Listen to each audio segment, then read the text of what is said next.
Ménager sa machine, réduire l'utilisation du coupe-fil, économiser du fil, travail plus fluide en limitant les arrêts, adieu les petits défauts, beaucoup moins de nœuds à l'arrière de sa broderie. Et j'ai mis à regarder absolument, c'est sûrement un peu prétentieux, mais je trouve que j'espère que cette vidéo va pouvoir aider et faire comprendre certaines choses à certaines personnes. Je ne suis toujours pas formatrice. C'est toujours le fruit de mes recherches que je vous partage. N'hésitez pas, si cette vidéo vous plaît, et visiblement mes vidéos ne doivent pas plaire parce que personne ne met ou quasiment personne ne clique sur le petit pouce. Ça me permet de voir si ce que je fais vous intéresse et ça me permet d'être plus visible sur YouTube. Donc voilà, si vous pouvez y penser, c'est sympa. Alors, pourquoi ménager sa machine? Avec ce que je vais vous montrer, vous allez obtenir, par exemple, ici pour les fleurs qui sont toutes roses, entre le début du premier pétale et la fin jusqu'à la fin du cœur, la machine ne s'arrêtera pas, ne coupera pas de fil. Donc, évidemment, on ménage le bras de la machine. On réduit l'utilisation de ce petit accessoire qui est quand même d'une grande fragilité. On économise du fil puisqu'à chaque fois que ça redémarre, il y a bien 3-4 cm de fil de gâché à chaque fois. Le travail est plus fluide puisqu'il n'y a pas d'arrêt.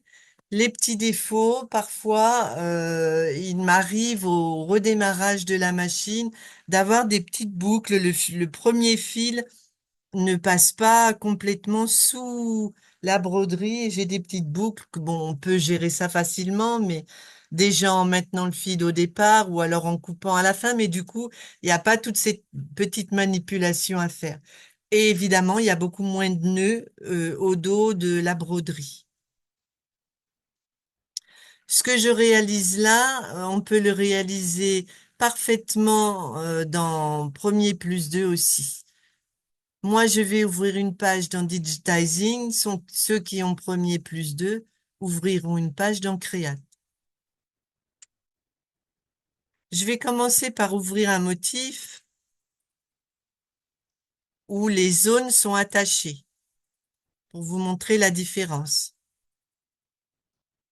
Si je prends le lecteur de motifs, vous allez voir qu'entre chaque pétale rose, il y a un petit trait qui joint chaque pétale, qui fait que la machine ne s'arrête pas, que le fil n'est pas coupé, que le bras ne se balade pas, etc.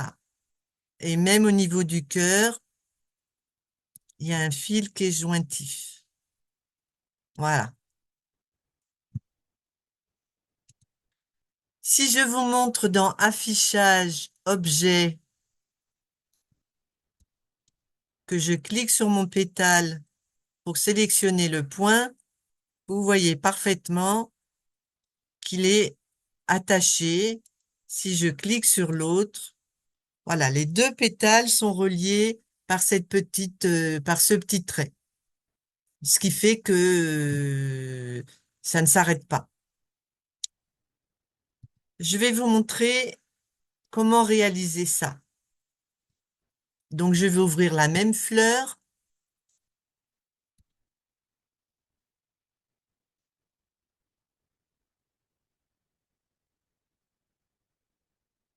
Si je vais dans Objet et que je clique sur mon pétale, puis sur le point, vous voyez que les pétales ne sont pas joints.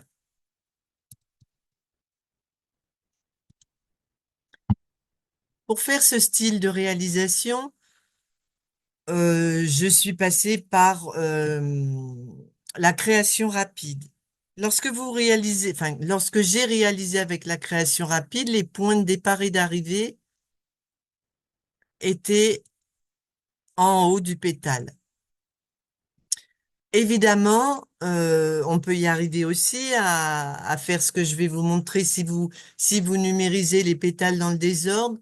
mais du coup, c'est beaucoup moins productif. J'ai fait le premier pétale et j'ai fonctionné en partant de la gauche en allant vers la droite et j'ai numérisé chaque pétale l'un après l'autre. Je vais pas le refaire, ça fait perdre du temps. Je pars du principe que le point de départ est là et que mon point d'arrivée est là. Je prends l'autre pétale. Le point d'arrivée était là, donc je vais mettre le point de départ et le point d'arrivée. Et je vais faire ça pour chaque pétale.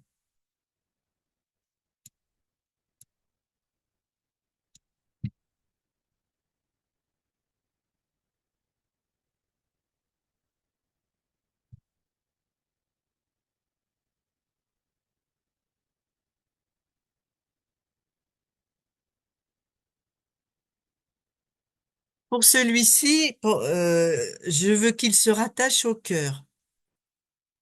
Donc là, je suis sur le noir. Là, je suis sur le rose.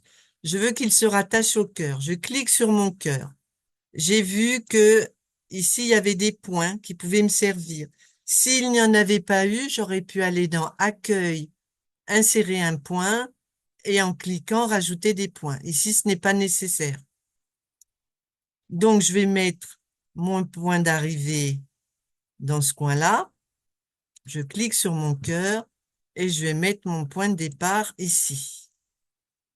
Là, j'ai positionné tous mes points de départ et d'arrivée en une seule fois, mais vous pouvez le faire au fur et à mesure. Je reclique sur mon pétale. Je fais création point par point. Je désélectionne le remplissage. Je mets un point simple et là, vous allez voir, c'est magique. Voilà.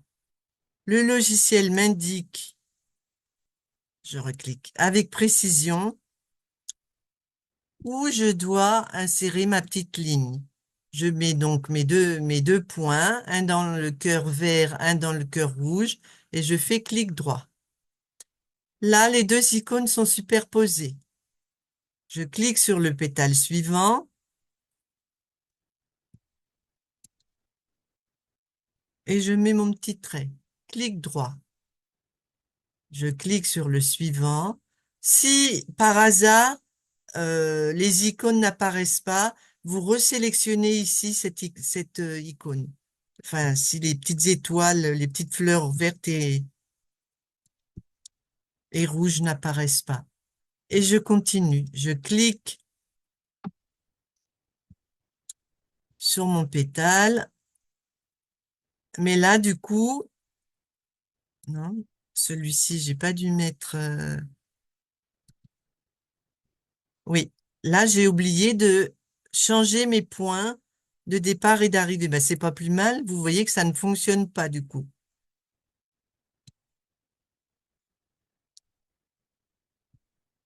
Le... Donc, je clique. Pourquoi mon noir est parti? Alors, on va faire retour en arrière. Donc, il me faut cette fleur-là.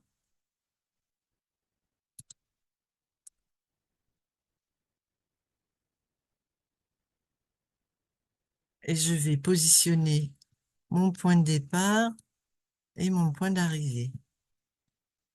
Voilà. Je clique sur le pétale qui se trouve avant et mes deux petites fleurs apparaissent. J'ai plus qu'à tracer mon trait. Clic droit. Le suivant, je ne vais pas le rattacher. Alors, c'est que j'ai pas sélectionné non plus. Le suivant, je vais y arriver.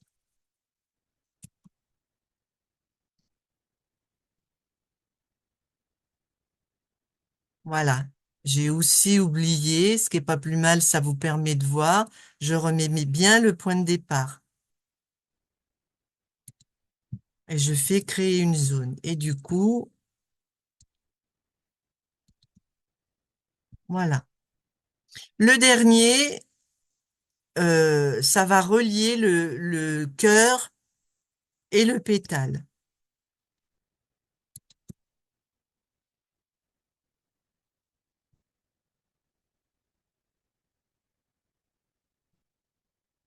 Je vais aller dans affichage objet. Alors, il n'a pas pris en compte. Voilà. Si je veux mes points, et vous voyez, ils sont bien attachés. Je fais au hasard, pas pris le bon. Ils ont bien tous été reliés.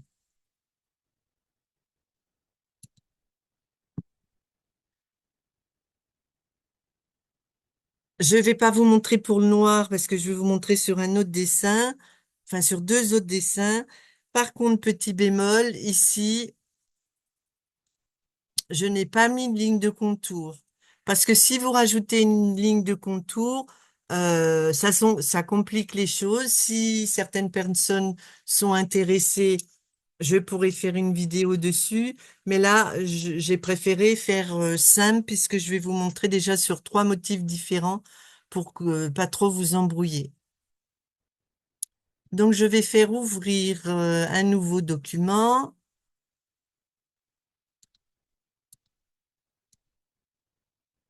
Et je vais prendre celle-ci.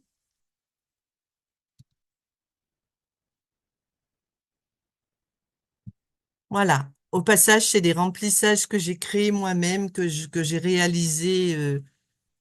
Je vous mettrai le lien de la vidéo. Alors, je vais supprimer ce que j'ai fait. On va se limiter à ça. Et je recommence. Je sélectionne une couleur.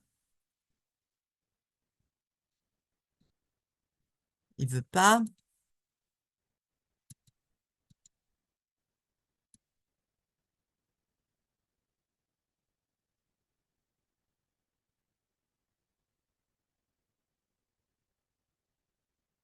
Il n'y a plus rien qui fonctionne.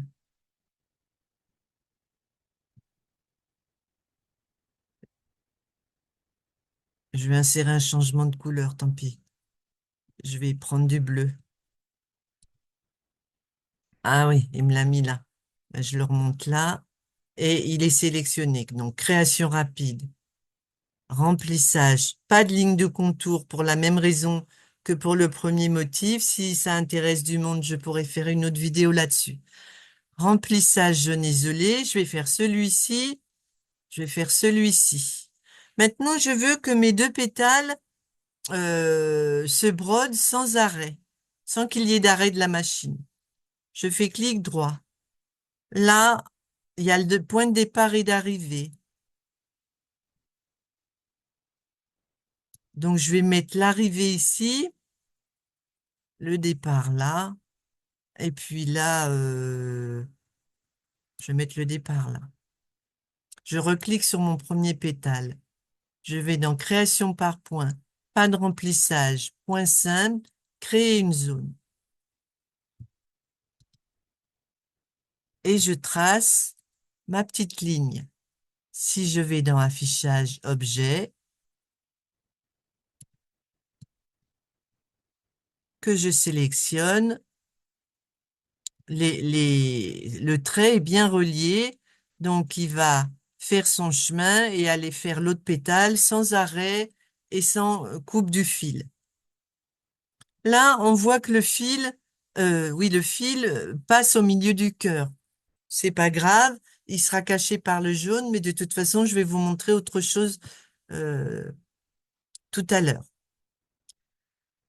Voilà, ça fonctionne. Je fais création rapide, remplissage. Alors, comme tout à l'heure, j'essaye de respecter un ordre. Là, les deux bleus ne sont pas dans l'axe, mais sinon, je suis allée de la gauche vers la droite. Je clique sur mon motif. Admettons que je mette la fin ici et le départ là. Je clique sur mon pétale, Je vais donc mettre le départ ici et l'arrivée ici. Je clique sur le remplissage supérieur. Je vais dans création point par point. Dans premier plus 2, c'est pas création point par point, mais je crois que c'est création précise. Créer une zone, j'enlève le remplissage, je sélectionne le point, créer une zone. Et là, je vais créer ma zone en essayant que mon trait soit caché par la suite par mon point noir. Clic droit. Je clique sur le motif suivant et il m'indique automatiquement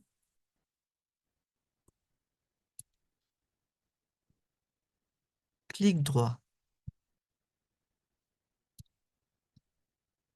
Mon jaune, je vais le descendre. Je vais faire le cœur.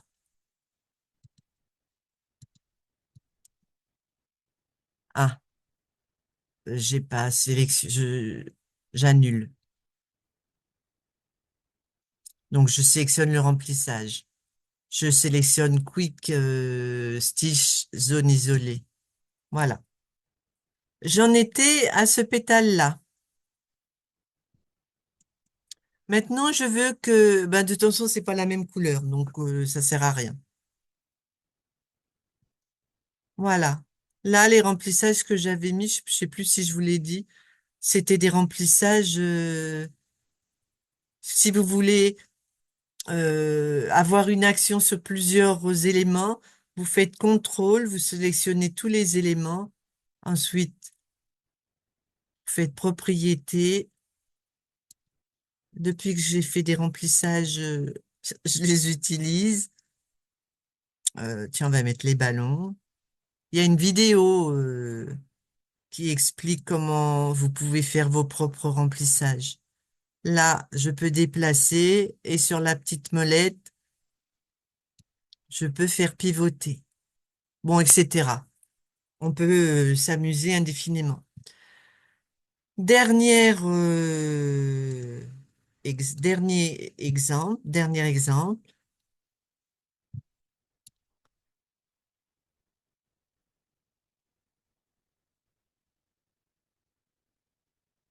Mon petit canard, il n'est pas attaché. Si je clique ici, c'est en remplissage rapide, voilà où se trouve le départ et l'arrivée. Pareil, etc. Donc, je me dis que le départ, je vais le laisser pour l'instant en haut et je vais descendre l'arrivée ici. Le motif suivant, c'est celui-ci. Je vais déplacer l'arrivée et je laisse le départ. Le suivant, il est là. Donc, du coup, je vais mettre l'arrivée et je vais changer le départ de l'élément précédent. Là, c'est l'arrivée. Donc, pour le bras, je vais mettre le départ. Et je recommence. Création point par point, j'enlève le remplissage, point simple, créer une zone.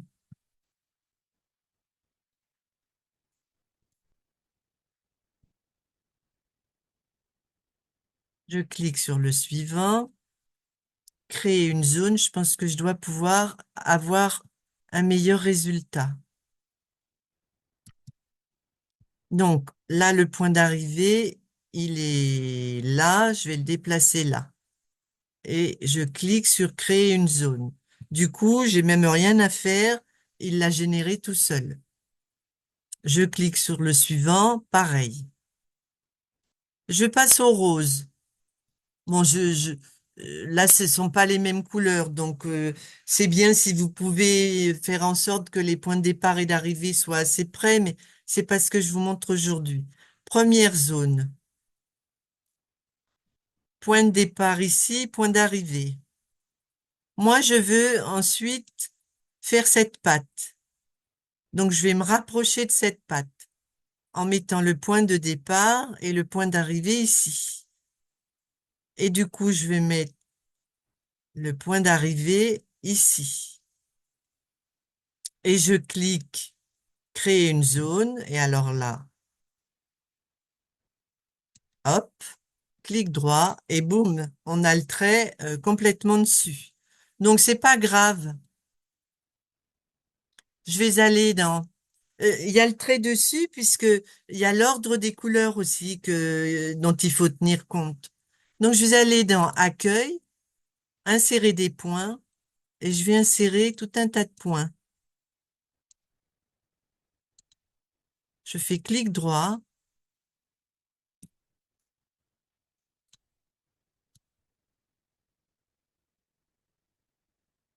et mon point rose, je vais le cacher. C'est pour ça que j'ai pris plusieurs motifs. C'est pour vous montrer les différents petits problèmes auxquels vous pouvez être confrontés. J'ai besoin d'autres points. Insérer des points et j'en rajoute. Clic droit. Et je continue à bouger mes points.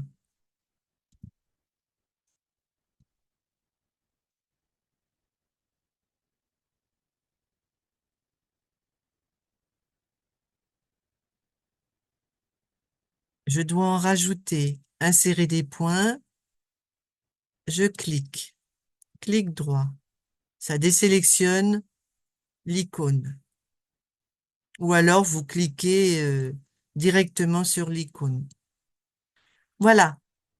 Comme ça, j'aurai bien un lien et pas d'arrêt entre le bec et la patte qui sera caché par mon trait noir qui viendra par la suite. Je clique sur ma patte, création point par point, créer une zone. Là, je peux améliorer. Donc, je clique à nouveau, clic droit. Je vais sélectionner la deuxième patte et je vais déplacer mon point de départ. Créer une zone. Et du coup, c'est beaucoup plus proche.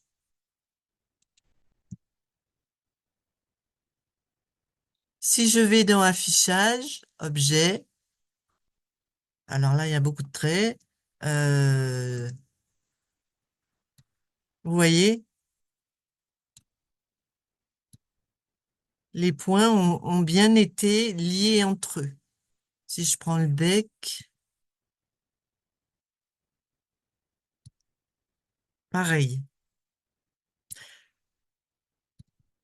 Par contre, si je vais dans Objet, ah bah, du coup, il a bougé mon point là, et que je veux vérifier si c'est bien jointif. Par exemple, là, dans affichage, c'était jointif, mais là, ça fonctionne pas. Il y a sûrement une manip que je ne fais pas bien, mais je n'y parviens pas. Par contre, pour vérifier, rendez-vous dans Objet et là, on voit tout à fait que les points sont bien attachés. Voilà donc personnellement, je trouve cette petite manipulation qui en plus ne représente aucune difficulté puisque c'est le logiciel qui fait tout. Il vous suffit juste de numériser dans l'ordre, mais même si c'est pas numérisé dans l'ordre, vous y parviendrez. Mais du coup, la machine va se balader beaucoup plus. Gain de temps, gain de fil. La broderie est plus jolie et pas de nœuds ou quasiment pas de nœuds par couleur derrière votre broderie. Ben écoutez, j'espère que ça vous a plu. N'oubliez pas le petit pouce et puis peut-être à bientôt si vous suivez mes vidéos. Au revoir, merci de m'avoir suivi.